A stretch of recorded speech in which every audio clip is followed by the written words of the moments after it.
So once you've gone either to the App Store or to Google Play and you've downloaded Racetech Toolkit, if you look on this front screen here, it's the column on the left, second one up from the bottom, blue R, says Racetech Toolkit.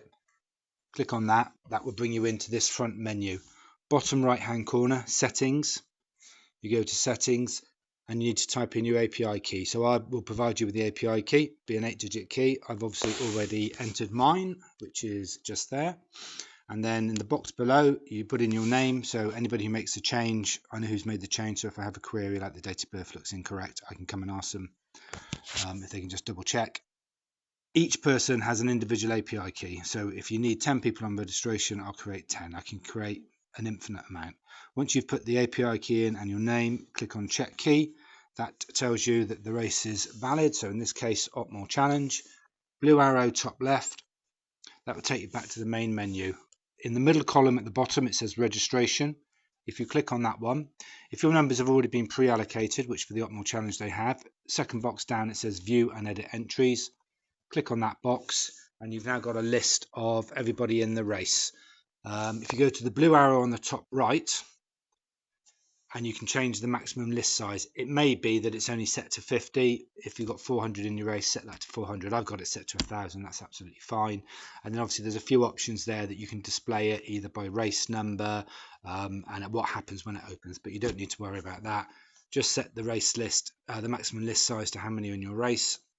Go back. And then you're just going to sort of search. So as you can see on the first one, it's Greg Appinson. He's male. He's got his date of birth in as a reference, just in case you've got two people with a similar name. And it says which event they're in. And I've also put a little blue highlighter on there in blue for the half marathon. And if I scroll down, once I get past all the half marathon entries, there we are. For the 10K, I've got it there in red. We've got blue bibs for the half. We've got red bibs for the 10K. It's just a little sort of visual reminder for the people on registration. So somebody walks in, they give you a name. You don't really catch the surname. So let's say it's John. What was your surname again? Sorry, John Clargo. So you can see John Clargo is there. He's number 421. You don't need to do any more than that. You're just going to then look in the bib box and you're going to take out 421 and give it to him. If you want to tap on him, like so, it will actually give you all his details. It'll tell you what event he's in, what his date of birth is, what his club. So if he says to you, I just want to check I've got my club in correctly, that's fine. If you wanted to change it, just click where it says club, Headington, click on there, and now it's going to give you a list of all the clubs that are in there. So he might say, oh, I don't run for Headington anymore, I run for Eynsham Road Runners. You can just click that and it will change it to Eynsham Road Runners. I'll change him back to Headington because that's obviously his club. And it's that simple. Once you've done it, back arrow and back your outcome. Go to the top box, gives out the little X. Once you've touched on it, little X in the corner, get rid of that.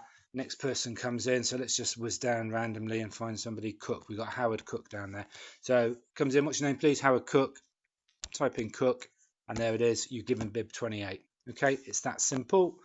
And to do a new entry, so if I start again from the main menu, it's the same box, registration, new entries at the top. So if I put in a fictitious entry now, first of all, you click the event box, half marathon or 10K. I'd like to do the 10K. The 10K bibs are red, so in this instance, they're between 401 and 550. So you put in the next available bib, which might be 532. Doesn't matter which one of the spare bibs it is.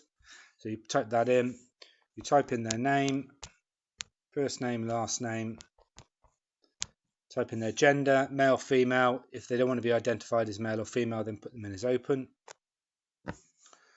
Date of birth, whatever that may be.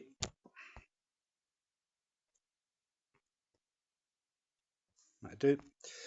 And club. So if the club is already in the race, you can scroll down and you can see it. So quite likely it might be, but in my case, it's I'm Team DB Max. So if I go to the plus button, I can type in the name of the club.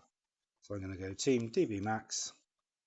Okay, and then save and close, and that's it. That's done. So now if I go to view and edit entries, and I type in, what's your name, Peters? Yeah. There you are. You can see I'm in the race. Justin Peters, 532.